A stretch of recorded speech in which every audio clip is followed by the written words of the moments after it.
कश्मीर के जंगल में टूनी नाम की एक सुंदर सी चिड़िया रहती थी। वो हर रोज अपने बच्चों के लिए छोटे छोटे फल और दाने लाया करती थी। एक दिन टूनी चिड़िया के बच्चों ने उससे पूछा, माँ, अब तो हम उड़ने के लायक हो गए हैं, फिर भी आप हमें अपने साथ खाना ढूंढने नहीं ले जाती, ऐसा क्यों? यहाँ से मीठे रसीले फलों की कितनी अच्छी सुगंध आती है, हमें भी इन फलों का स्वाद चखना है माँ। मैं तुम्हारे लिए वो मधुर फल जरूर ले आती मेरी बच्ची, पर उनका वजन इतना भारी होता कि मैं उन्हें लेकर उड़ने में असमर्थ हो जाती हूँ। तब तक आप लोग हमारे इस वीडियो को लाइक और अगर आपने हमारे चैनल को सब्सक्राइब नहीं किया है तो जल्दी से सब्सक्राइब कर लें और कमेंट सेक्शन में जरूर बताएं कि आपको हमारी ये कहानी कैसी लगी। माँ, हम भी आपके साथ उड़कर चलते हैं, फिर हम सब वहीं बैठकर मीठे फलों का आनंद लेंगे। नहीं बेटा, भले ही तुम उड़ना सीख चुके हो, पर जंगल के खतरनाक और जहरीले जानवरों से तुम्हें खतरा है। ये पेड़ ही तुम्हारे लिए एकमात्र सुरक्षित जगह है। जब तुम थोड़े बड़े हो जाओगे तब हम इस घोंसले को छोड़कर कहीं दूर चले जाएंगे, जहाँ तुम्हें किसी भी प्रकार का कोई खतरा नहीं होगा।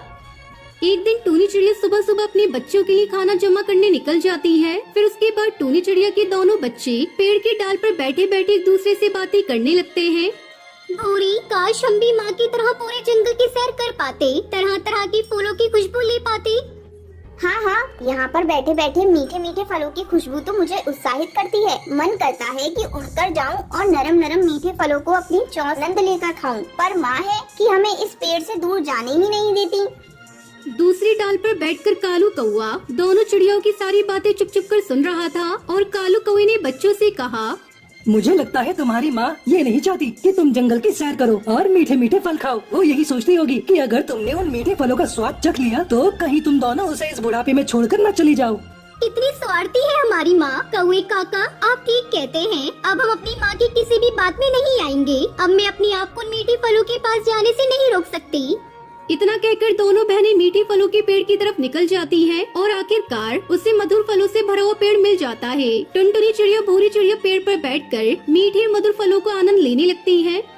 माँ, तो यही फालतू की बात है, भला यहाँ क्या खतरा होगा? टुनटुनी चिड़िया भूरी चिड़िया इस बात से अनजान थी कि उसके नजदीक एक जहरीला सांप मंडरा रहा था। तभी सांप ने अपना फन फैलाया और उस पर वार कर दिया। सांप ने टुनटुनी चिड़िया को अपने मुंह में जकड़ लिया।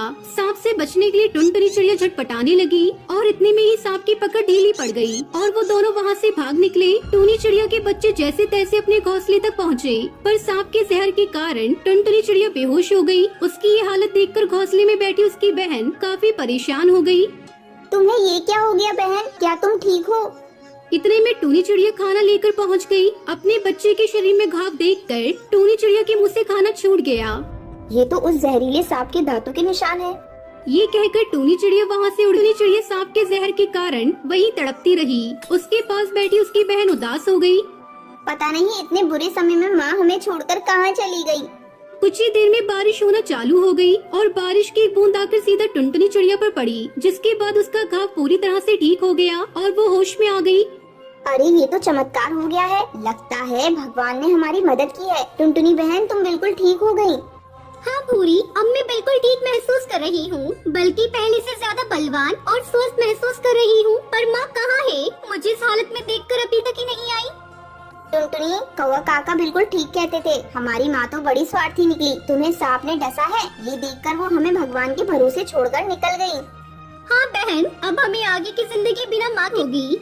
इसके बाद दोनों अपने जीवन अपनी मर्जी से जीने लगी। एक दिन दोनों बहनें प्रतियोगिता रखती हैं कि कौन ज्यादा ऊंचा उड़ सकता है, जिसके बाद दोनों उड़ते उड़ते बादलों में पहुंच जाती हैं। तभी वहाँ उन्हें एक बादल मिलता है जो उन्हें देखकर बोलता है, क्या तुम दोनों टूनी चिड़िया के बच्चे हो? क्योंकि इतना तो केवल टूनी चिड़िया ही उड़ सकती थी।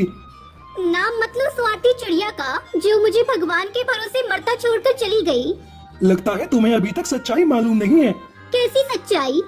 एक दिन तुम्हारी माँ टूनी चिड़िया घबराती हुई आसमानों की तरफ उड़ती जा रही थी, पर मैंने उसका रास्ता रोकते हुए उसे इतने ऊपर आने की वजह पूछी। तब तुम्हारी माँ ने बताया, मेरे बच्चे को एक जहरीले सांप ने डस लिया है, जिसका इलाज धरती पर संभव नहीं है, इसलिए मैं भगवान के पास मदद मांगने जा रही हूँ।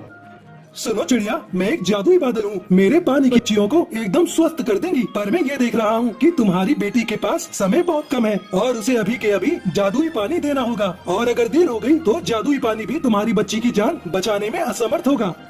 तो किस बात की देर है बादल भैया, जल्दी से मेरी बच्ची की जान बचा लो, मैं जीवन भर आपकी आभारी रहूंगी।